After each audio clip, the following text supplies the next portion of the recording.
তুষির অ্যান্টেক YouTube চ্যানেলের পক্ষ থেকে নতুন একটি ভিডিওতে স্বাগত। আজকের ভিডিওতে আমরা শিখব ইফ এবং ভিলুকআপের মাধ্যমে কিভাবে একটি ফাংশন নির্ণয় করা যায়।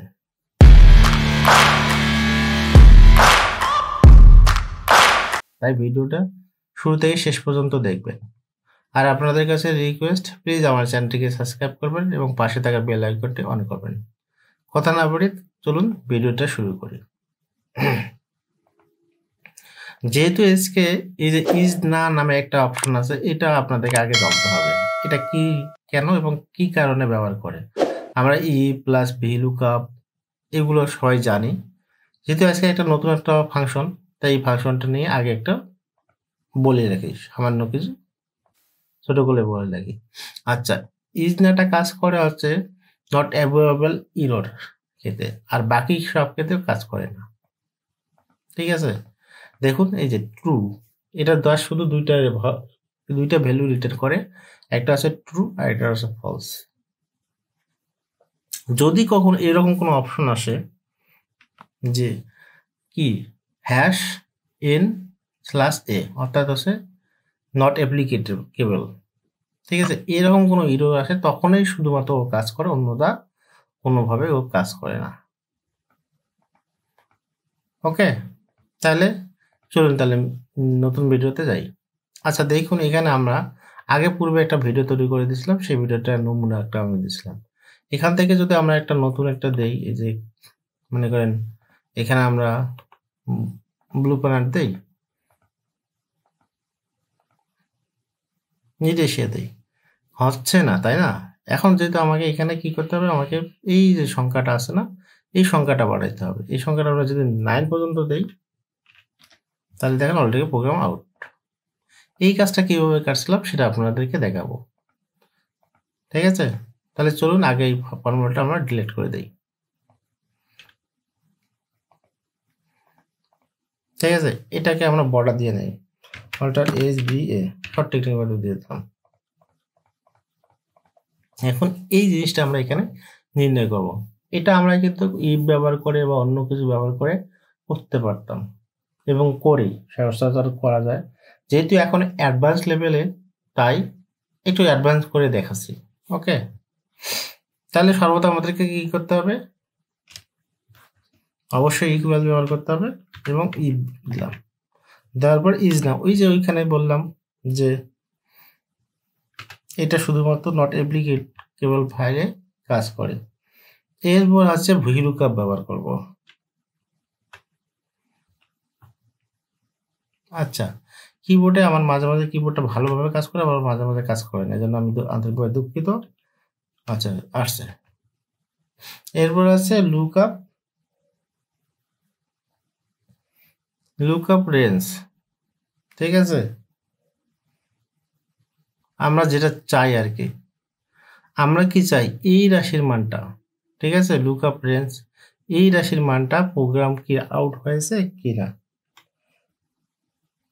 এরপরে আমরা যে এই যে প্রোগ্রাম যে আউট হয়েছে, মানে সে কোন ক্যাটাগরি প্রোগ্রামগুলো আউট হয়েছে সেইগুলো আমরা দেবো। দেওয়ার পরে কি করব, এইগুলো আছে ফিক্স করে দেবো। কারণ আছে ফিক্স করে দেওয়ার কারণটা হলো কি, রিলেশন ব্যবহার করতে হবে, যে আমরা যখন এখন ড্রপ ডাউন করবো তখন যাতে এই মানগুলো চেঞ্জ না হয়, একদম ফিক্স অবস্থায় থেকে। এরপরে কি করব, 1, ওই যে আমাদের যে কি 1 বলতে কেন, আমরা কিন্তু এই রাশিটাই চাই, তাই না? এটা তো যেহেতু লুকআপ অ্যারেসের এই যে ইন্ডেক্স নাম্বার একটাই, এই জন্য একটাই দিলাম, ওটাকে সিলেক্ট করে ওটাই দিতে পারি, কোনো সমস্যা নেই। এরপরে হচ্ছে আমাদের এক্সাক্ট ভ্যালু হিসেবে ফলস দিলাম, কমা দিলাম, দুইটা কলম। এরপরে কিন্তু আবার ইফের ফর্মুলা আসলো। এই পর্যন্ত এই যে এ থেকে ভিলুকআপ থেকে এই পর্যন্ত আমাদের কি ভিলুকআপ গুলো, এই যে এজ না থেকে এই পরে ব্র্যাকেট পর্যন্ত কিসের করতে কাজ করবে, এইটা হচ্ছে ইজনার ব্র্যাকেট পর্যন্ত কাজ করলো। এরপরে আমরা কি করব, আমাদের কন্ডিশন ইফ ব্যবহার করতেছি। ঠিক আছে, এখানে আমরা যেহেতু ইফ ব্যবহার করবো এই জন্য আমাদের ডাবল কোটেশন দিতে হবে, যেহেতু এটা একটা কনস্ট্যান্ট, এই মানগুলো আছে কনস্ট্যান্ট, তাই না, স্ট্রিং আর কি, এই জন্য স্ট্রিং এর জন্য আমাদেরকে দিতে হবে। তাহলে আমরা একটা ওইভাবে লিখি যে প্রোগ্রাম সংক্ষিপ্ত লিখি, প্রোগ্রাম এরকম প্রোগ্রাম অ্যাভেলেবেল, AVAILABLE। আচ্ছা, এখানে আবার কি একটা আসছে, সরি, কিবোর্ডটা মাঝে মাঝে ভালো কাজ করে, মাঝে মাঝে কাজ করে না। এরপরে আছে কি, আমাদের আছে প্রোগ্রাম আউট, অবশ্যই শর্ট ব্যবহার করলাম। আবার এ পাশে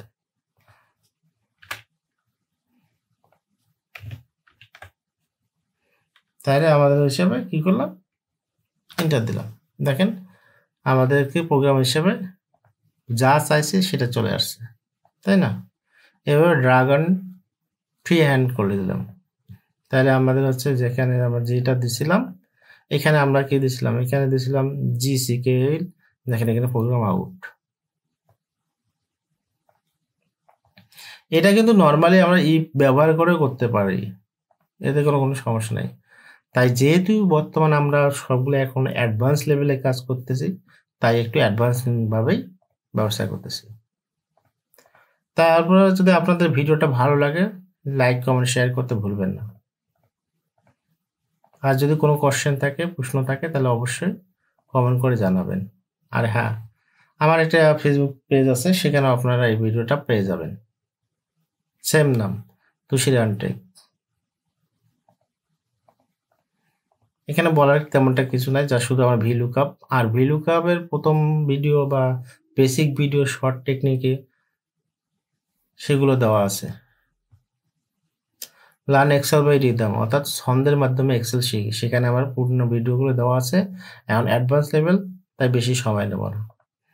তাই যদি আপনাদের কাছে ভিডিওটা ভালো লাগে, তাহলে লাইক কমেন্ট শেয়ার করতে ভুলবেন না। দেখা হবে নেক্সট পর্যন্ত, সে পর্যন্ত আপনারা সবাই ভালো থাকুন, সুস্থ থাকুন। আল্লাহ হাফেজ।